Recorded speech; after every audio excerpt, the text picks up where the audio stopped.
প্রিয় দর্শক, আসসালামু আলাইকুম।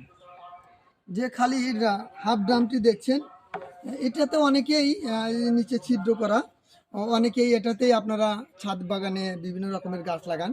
তো গাছ লাগালে এরকমভাবে ছিদ্র করে নিতে হবে যাতে করে অক্সিজেন পাস হয়।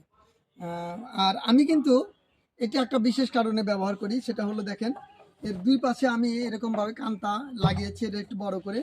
এই জন্য যে পুরো বাগানে অনেক সময় যে আহ, আবর্জনা হয়, ময়লা হয়, বা বিভিন্ন রকমের ডাল টাল ছাটি, বিভিন্ন নোংরা আবর্জনা, সেগুলো কিন্তু আমি এই যে এইভাবে নিয়ে যাই আর এইটার মধ্যে জমা করতে থাকি। এবং পরে এটা যখন পুরো হয়ে যায় তখন এইটা নিয়ে আমি একদম বাগানের লাস্টে ডাস্টবিনে এটা ফেলি। তো এটা কিন্তু দুই কারণে ব্যবহার হয়। মূলত এটা ডাস্ট ক্যান আমার, আমি বাগানের ডাস্টগুলো এখানে ব্যবহার করে থাকি। তা আপনারাও আমার মতো এরকম ব্যবহার করতে পারেন। ছোট ছোট টুপি ব্যবহার না করে এই ধরনের বড় ড্রাম এরকম করে হাতল লাগিয়ে আপনারা কিন্তু এইভাবে নিয়ে এটা ক্যারি করতে পারেন। তো সবাইকে ধন্যবাদ জানাচ্ছি আজকের ভিডিও দেখার জন্য। আসসালামু আলাইকুম।